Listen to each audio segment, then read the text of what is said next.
설교하기가 힘든 그런 본문입니다. 저도 미국에 갔었는데 그 샌프란시스코 북쪽에서 목회하는 어떤 목사님이 10여 년 이상을 미국 이민 생활하면서 자신이 설교하지 못했던 것 중에 하나가 바로 이 결혼에 관계된 그런 설교라고 했습니다. 왜 못했냐고 물으니까 그쪽 지방에는 약 한 80%가 혼자 사십니다. 그러다 보니까 참 어려운 문제라서 한 번도 이 설교하지 못했는데 저도 참 어렵습니다.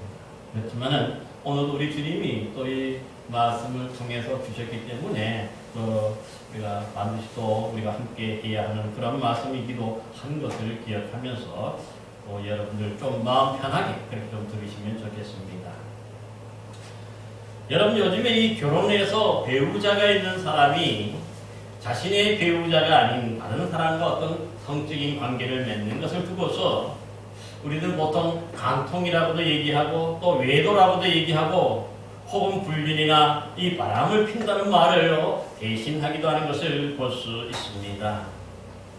그러기 예전에는 이런 비정상적인 관계를 간통죄라고 하여서 나라의 법으로 다스렸습니다만은 몇 년 전부터는 이 간통죄를 사실이 개인의 사생활이라고 그렇게 함으로 인해서 더 이상 이 법으로 다스릴 수 없다고 해서 이 간통죄를 폐지하는 것도 볼 수가 있습니다. 여러분 그 후에 한 10여 년 이상의 세월이 지났는데 그 결과는 어떠할까요? 사실 결혼한 배우자가 있는 사람들이 너도 나도 이 바람을 피움으로 인해서 요즘에는 이 애인이 없으면 바보라고 취급받는 그러한 시대일 정도로 그만큼 많은 사람들에게 이 죄의식이 없어졌고 특별히 또한 그랬기 때문에 쉽게 물들고 또한 범하게 되는 것도 사실인 것을 볼 수가 있습니다. 어떻게 보면은 개인의 사생활이라고 하는 이런 차원에서도 그렇지만 평등이라든가 인권이라는 이런 중요한 가치를 내려세운 사람들이 이 스스로의 잘못을 감추고 또 인정하지 않기 위해서 이렇듯 간통죄를 폐지하였습니다만 여러분 그렇다고 해가지고 우리 하나님이 말씀하신 이 성경 말씀이 무력화되거나 또한 폐지될 수 없다는 사실입니다. 여러분이 우리 구약 성경의 핵심으로 여겼던 10계명 중에 제 7번째 계명이 무엇입니까? 다만 여러분 잘 아시는 대로 바로 이 간음하지 말라 하는 그런 계명입니다.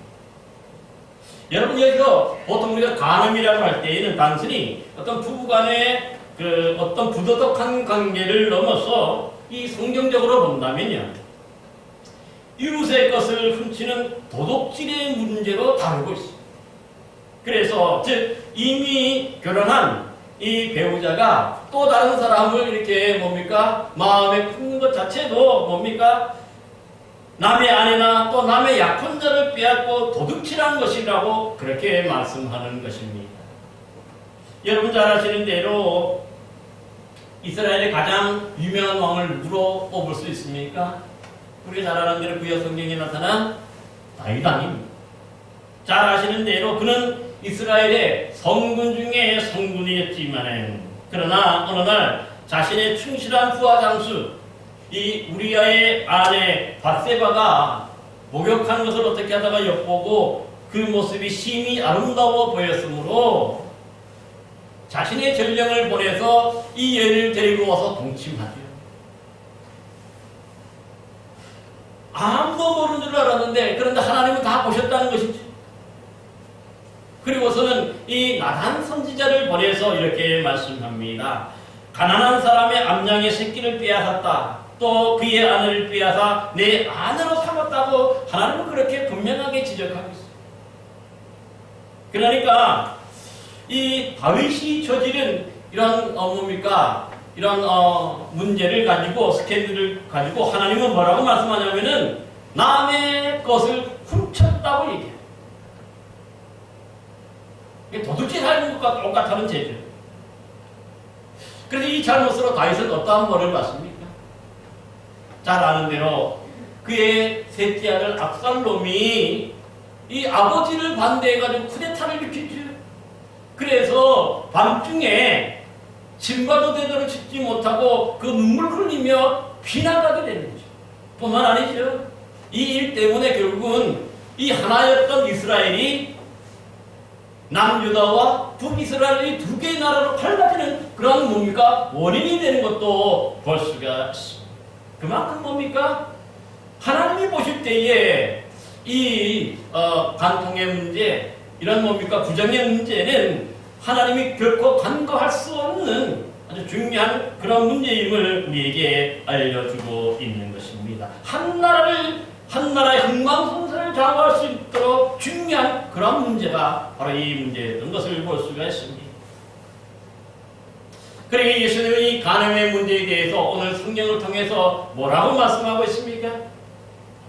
오늘 보면 27절, 28절에 보니까 또 간음하지 말라 했다는 것을 너희가 들었으나 나는 너희에게 이르노니 음욕을 품고 여자를 보는 자마다 마음에 이미 간음하였느니라 말씀합니다.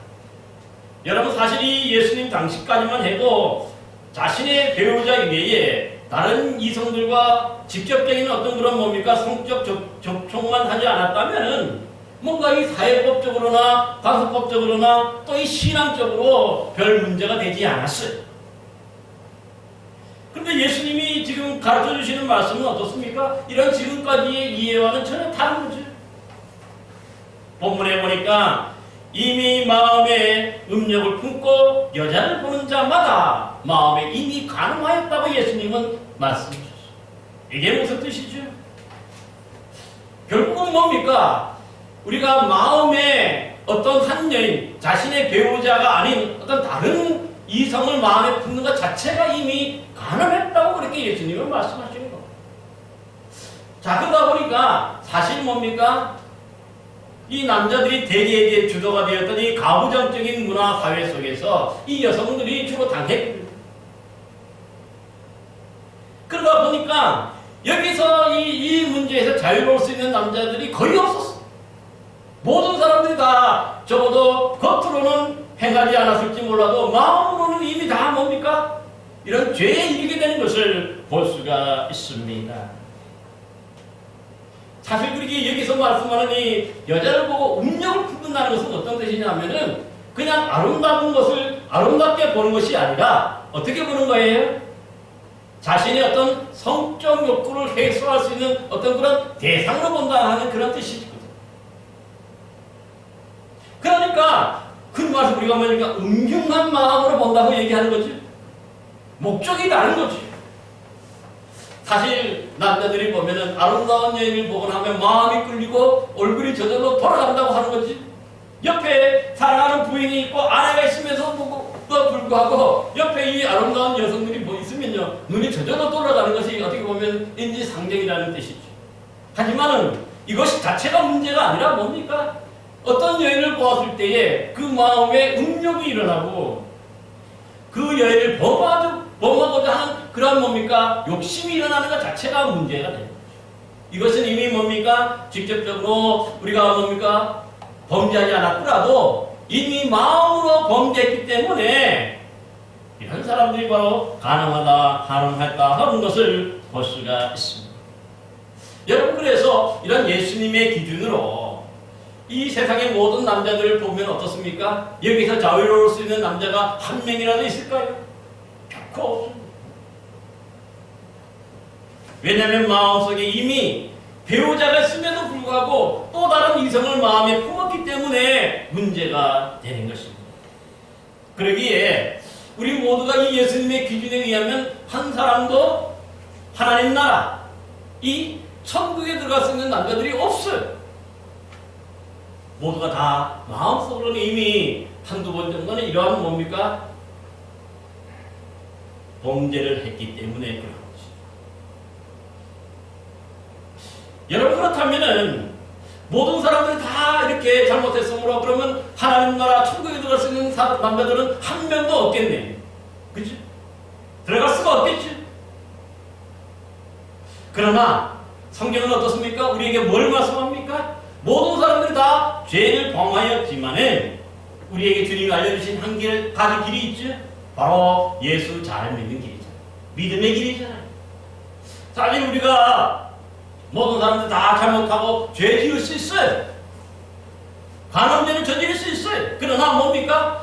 주님 앞에 회개하고 돌이켜서 그 십자가의 보혈로 용서받아야 되는 거죠.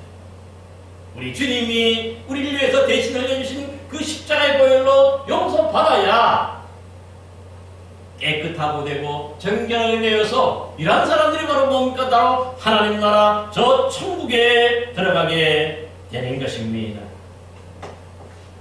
그러게 여러분이 결혼이라고 하는 것은 사실 하나님, 창조주 하나님께서 태초에부터 세우신 그런 제도입니다. 그래서 삶의 모든 측면에서 서로 돕는 배필로 서로 하나님이 짝지어 주신 것이죠. 그래서 여기서 보면은요, 하와가 왜 여러분 범죄하게 됩니까? 사실은 자신의 하나님이 짝지어 주신 남편인 아담만 바라보아야 되는데 누구를 바라봅니까? 이 뱀과 소통하죠. 아담 몰래 이 뱀과 소통해요. 그러다가 그가 바로 이 선악을 알게 하는 나무의 열매를 따먹게 되므로 뭡니까? 범죄하게 되는 것 아닙니까? 그러니까 품지 말아야 되고 눈길을 두지 말아야 될 곳에 눈길을 뒀기 때문에 그가 결국은 뭡니까? 이렇게 모든 인류가 또 뭡니까? 죄에 빠지는 그러한 잘못을 저지르게 되는 것입니다. 사실 그에게 하나님이 우리를 태초에 두 부부로 돕는 배필로 세우신 이유는 뭐냐? 서로가 서로에게만 헌신하고 서로가 서로에게만 사랑하라고 그렇게 세운 것이 바로 이 가정. 그러기에 만약에 하나님이 짝져 주신 다른 배우자 외에 다른 사람에게 눈길을 두고 다른 사람 이성을 마음에 품는다면 이미 뭡니까? 서로의 한몸됨을 깨뜨린 것이죠. 결혼한 사람에게는 사실은 뭡니까? 자신의 아내와 자신의 남편만 그 마음에 품어야 되는 거죠.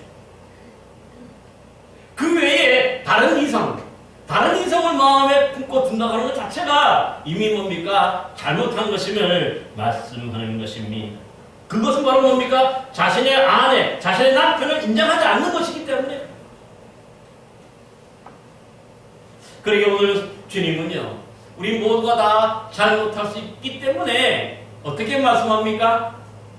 정말 이제 결혼을 통해서 한마음 한뜻된 남편과 아내 이 두 부부 사이에 진정한 사랑과 헌신을 어떻게 해야 하는지를 우리에게 말씀하는 것입니다. 잘 아는 대로 보세요. 29절, 30절 말씀을 보시기 바랍니다.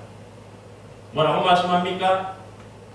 예수님은 만일 내 오른눈이 너로 실족하게 하거든 빼버리라. 내 백체 중 하나가 없어지고 온몸이 지옥에 던져지지 않는 것이 유익하며 또한 만일 내 오른손이 너로 실족하게 하거든 찍어내버리라. 내 백체 중 하나가 없어지고 온몸이 지옥에 던져지지 않는 것이 유익하니라 말씀하셨습니다. 여러분 여기서 이 오른눈은 뭘까요? 이게 바로 오른눈이라 하는 건, 눈이라 하는 것은 뭡니까? 세상과 나를 연결해주는 매개체죠. 우리가 눈이 있어야 누군가를 보고 눈이 있어야 뭔가를 분별하게 되기 때문에 그런 거죠. 그런데 이런 것들이 우리 눈을 통해서 잘못된 것을 본다면 보아서 우리가 유혹당하고 한다면 어떻게 됩니까? 그 눈이 바로 우리가 잘못 보는 데서부터 시작이 되기 때문에 특별히 뭡니까? 다른 이성, 다른 뭡니까? 배우자를 또 다른 여자와 다른 남자를 마음에 품기 때문에 보기 때문에 문제가 되는 것이죠. 그렇기 때문에 이 말씀은 뭡니까? 빼어버리라는 말은 문자 그대로 빼어버리라는 뜻이 아니라 그만큼 뭡니까? 장애인이 될 각오를 하고서라도 자기 부인, 자기 남편에게 전적으로 헌신해. 또 보니까 오른손이라고 말하죠. 여러분이 왜 오른손이라고 얘기할까요? 사실 이 오른손이라고 하는 것은 뭡니까? 우리가 뭔가 죄를 저지르는 수단이 마음으로 눈으로 봐가지고 우리가 잘못하지는 않죠. 직접 우리로 하여금 잘못하게 하는 것은 뭡니까? 범죄하게 하는 것은 뭡니까? 우리의 손입니다. 손이 있어서 마음에 생각이 있으니까 그 손으로 직접 잘못하는 것을 볼 수가 있습니다. 그래서 어찌 보면 이 손으로 다른 이성을 손을 잡고 끌어들이고 하는 거지. 그래서 이런 손을 어떻게 하라는 거예요? 찍어버리라고 얘기. 아주 대단하죠. 무섭습니다. 근데 직접 찍어내고 하는 소리는 아니고, 말씀은 아니고, 어떤 뜻이냐면, 그만큼 뭡니까? 내가 한쪽 손이 없어지는 장애인이 될지언정, 자기 아내, 자기 남편에게만 헌신해야 한다는 것을 말씀하기 위함임을 볼 수가 있습니다. 다시 이러한 철저한 뭡니까? 결단과 각오가 없으면, 정말 내가 장애인이 될 정도의 그런 결단과 각오가 없으면, 사실 이 문제에서 우리가 결코 뭡니까? 자유로울 수가 없기 때문에 그런 거죠.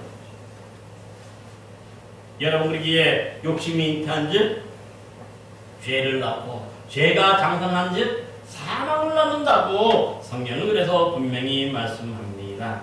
그러기에 아예 주님은 뭡니까? 우리 자신의 배우자 이외에 다른 그 어떤 것도 이성들을 뭡니까? 마음에 품지 않기 위해서는 그만큼 뭡니까? 내가 장애인이 될 각오를 하더라도 자신의 아내, 자신의 남편에게만 전적으로 헌신해야 한다는 것을 우리에게 가르쳐 주는 것입니다. 근데 어떤 사람들이, 그렇기 때문에 이 구절은 뭐냐면은 예수님이 말씀하신 비유 과장법. 직접 그렇게 하라는 뜻이 아니라 이 말씀 자체는 뭡니까? 하나의 비유이고 또 그것을 뭡니까? 과장해서 그만큼 뭡니까? 철저한 각오를 하도록 우리에게 하나의 비유를 들어서 설명한 것임을 우리는 기억해야 되는데, 그런데 어떤 사람들이 보면은요, 이것을 문자 그대로 받아들이는 사람들이 있어요. 그래서 실질적으로 이 구절 때문에 어떤 사람들이 자신의 눈을 빼버리고 손을 찍어버리는 그런 사람도 있다는 거죠. 이것도 옳을까요? 틀릴까요? 이것도 잘못된 겁니다. 왜 그럴까요? 사실 우리가 한쪽 눈과 한쪽 손을 찍어버리고 빼낸다 그래가지고 그 마음이 또 다른 한쪽 눈으로 볼 수 있습니까? 안 봅니까? 또 한 손이 남아있으니까 또 어떻게 됩니까? 또 잘못할 수 있습니까? 없습니까? 또 하는 거예요. 만약에 이렇게 해서 우리가 잘못할 때보다 찍어내고 잘못할 때만 뽑아내면 우리 몸이 상한 몸이 있겠습니까? 그 사람은 아마 얼마 살지 못할 거예요. 그치? 그러니까 이것은 뭡니까? 그대로 하라는 뜻이 아니고 이것은 비유 과장법을 우리가 기억해야 하는 것이죠.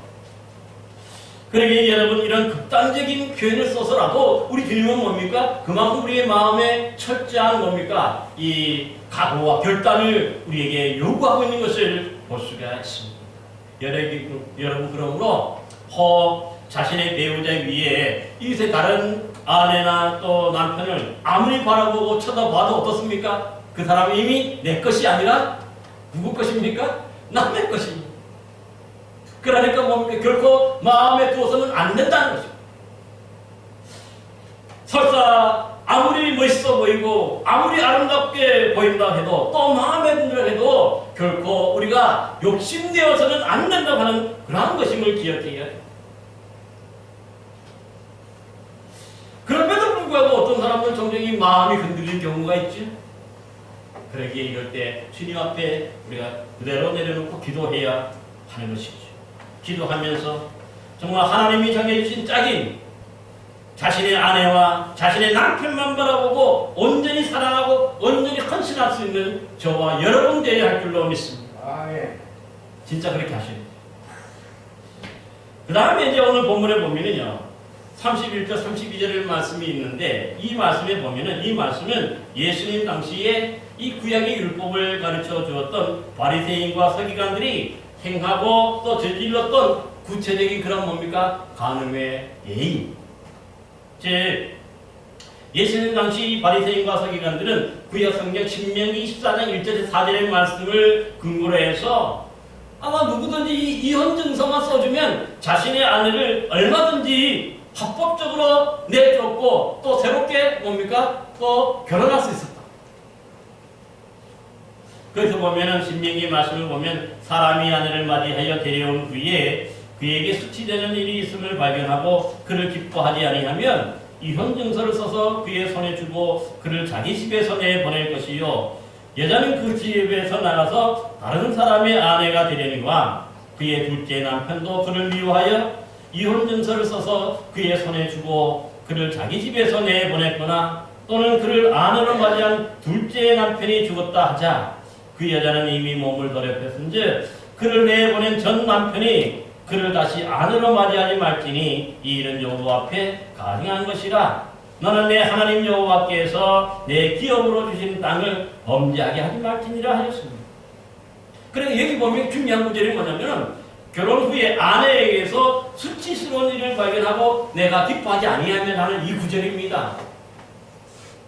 사실 이 구절은요, 이 수치스러운 일이라는 것 자체가 뭔가 원래 아내의 부정이나 아내가 바람 폈을 경우를 뜻하는 그런 말이거든요.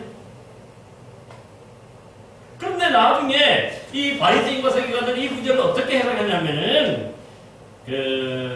아내의 이런 부정이 하나도 없음에도 불구하고 근데 이 아내를 내쫓고 새로운 뭔가 여인을 맞이하기 위해서 그 실로 삼는 거예요. 그래서 남편을 불편하게 하는 것, 불쾌하게 하는 것들은 모두가 다 이 수치스러운 일에 해당된다고 스스로 그렇게 자의적으로 이 구약 성경을 해석한 것이죠. 예를 들면 아내가 부엌에서 일을 하다가 실수로 접시를 깨뜨릴 수 있습니까? 없습니까? 많이 깨뜨려요. 우리 집사람도 보니까 가끔 깨뜨려요. 그런데 그 마음에 이 남편이 그것을 싫어한다면 어떻게 됩니까? 이것이 이혼 사유가 됩니다. 그러니까 얼마나 뭡니까? 이 남편들이 이 구절을 자의적으로 해석해가지고 지들 마음대로 했던 것을 볼 수가 있어요. 여러분, 그래서 이 여인들이 집에서 이혼당해 쫓겨나면 어떻게 됩니까? 예전에는요, 여자들이 갈 직장이 없고 일터가 없었어요. 친정으로도 이미 뭡니까? 돌아갈 수가 없는 몸이 됩니다. 그러다 보니까 이 고아와 과부, 이분들은 주로 뭡니까? 아주 경제적으로, 사회적으로 어렵게 그렇게 살아갔던 것을 볼 수가 있어요. 그러니까 아주 비참한 삶으로 내모는 것과 똑같은 거죠. 그러니까 당시에 저질렀던 이 간음의 문제를 저질렀던 사람들은요, 여자들이 아닌 주로 남자들이 이 짓을 한 것을 볼 수가 있어요. 자신의 음욕을 채우기 위해서, 자신의 어떤 성적 욕구를 채우기 위해서 지금에 있는 조강지처를 내버리고 다른 여인을 마음에 품고 다른 여인과 결혼하고 그렇게 하기 위해서 바로 이 신명기 14장 1절 4절의 말씀을 뭡니까? 자유로 해석했던 것을 지들 마음대로 그렇게 해석했던 것을 볼 수가 있어요. 그래 놓고는 자기들은 뭡니까? 합법적으로 이혼증서 써줬고 다 했기 때문에 간음죄를 저지르지 않았다. 그렇게 얘기를 하게 되었던 거죠. 그런데 예수님은 어떻습니까? 이것 자체가 이미 간음하는 것과 똑같다는 거예요.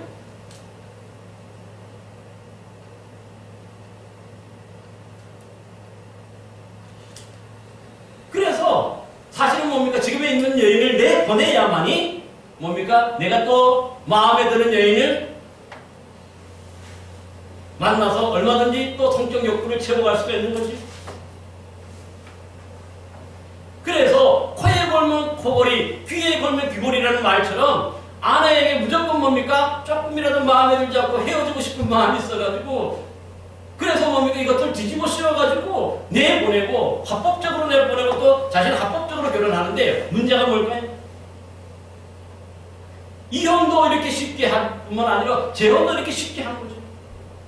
그러니까 어떻게 되겠습니까? 그 사회가 이 성적으로 아주 문란한 그런 사회가 되는 거예요. 주님의 이 말씀, 하나님의 말씀이 있으나 마나한 그런 뭡니까? 지경이 되었던 것을 볼 수가 있어요. 그래서 소돔과 고모라와 뭐가 다르겠어요? 똑같은 그런 세상이 된 거예요. 그러게 예수님은 정말 그렇게 뭡니까? 자의적으로 해석해가지고 자신들은 가는데 하나도 되지 않았다고 하지만 실질적으로 보니까 다 자신의 성적인 욕구를 채우기 위해서 이 짓을 했던 거죠. 그러게 예수님은 마음에 이미 결혼한 그 배우자 외에 다른 여인을 마음에 품는 이 남자들은 이미 다 간음했다고 그렇게 선언하신 것을 볼 수가 있습니다. 여러분, 그러기에 성경 우리가 잘 이해를 해야 되는데요. 성경에서는 사실 뭔가 이혼하고 이렇게 재혼하는 것 자체가 모두가 다 잘못된 것은 아님을 우리가 기억해요. 왜냐하면 고린도전서 7장 15절에도 보면은 믿지 아니하는 남편이나 아내가 갈라서고자 한다면 갈라지게 하라고 말씀합니다. 왜 그럴까요?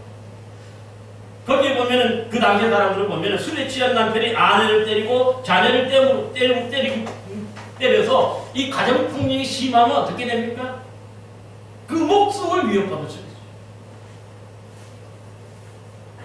그리고 이 가정의 질서가 깨지죠. 화평하지 못하죠. 그러다 보니까 이 자녀들도 바깥으로 떠돌게 되고 그러다 보니까 가정이 깨어지기 때문에 화평의 하나님은 그러므로 이 믿지 않은 자가 갈리려고 하면 얼마든지 갈리게 하라고 그렇게 말씀해요. 그러니까 뭡니까? 이 이혼하는 것 자체가 다 잘못은 아닌 것을 볼 수가 있어요. 그럴 이유가 있고 그런 사정이 있을 때는 또 할 수밖에 없는 것이죠. 근데 예수님이 문제 삼는 건 뭡니까? 바로 이 음욕을 채우기 위해서 그렇게 하는 것 자체가 문제가 되는 것을 볼 수가 있습니다. 재혼도 마찬가지입니다. 사실 이 재혼하는 것도요, 성경에 보면 얼마든지 하라고 말씀합니다. 그 고린도전서 7장에 보면은 7장 그 말씀에 보면 이렇게 말씀해요. 불타오르는 정욕을 절제하지 못하는 분들은 새로운 배우자와 재혼하는 것이 낫다고 고린도전서 7장 8절 9절에서 말씀하고 있거든요. 그러니까 사실 이 이혼하고 재혼하는 것의 문제는 뭘까요? 내가 한 남자, 한 여인에게 헌신하고 뭡니까? 사랑하는 이런 부분이 아니라 그 자신의 마음에 다른 목적, 자신의 음욕을 채우기 위해서 이렇게 쉽게 헤어지고 쉽게 또 다시 재혼하는 것 자체를 성경은 뭡니까? 금하고 있는 것을 볼 수가 있습니다. 여러분, 그러므로 중요한 것은 뭐냐면은 현재의 남편과 현재의 아내가 어떤 경우에도 정말 하나님이 정해주신 짝으로서 끝까지 서로 믿고 신뢰하며 더 이상 다른 배우자에게 한눈 팔지 말고 온전히 서로에게만 헌신하는 것이 바로 하나님이 세우신 진정한 가정인 것을 볼 수가 있습니다. 여러분, 이러므로 이러한 신앙적인 이해와 우리가 헌신으로 남편과 아내 모두가 서로에게만 헌신할 때에 여러분, 하나님이 이러한 가정에 복을 주시는 것 아니겠습니까? 이러한 가정에 복을 주셔서 돈문 배필로 그 어떤 어려움 속에서도 그 가정을 지키고 따뜻함과 이 평안함으로 굳건히 서는 그런 가정을 하나님이 세워주시고 또 그 자녀들도 어떻습니까? 그 부모의 보호 아래서 또 믿음의 가정으로 믿음으로 잘 성장하게 되는 것입니다. 사랑하는 성도 여러분, 그러므로 오늘 이 말씀은 우리 모두에게 해당되는 그런 말씀.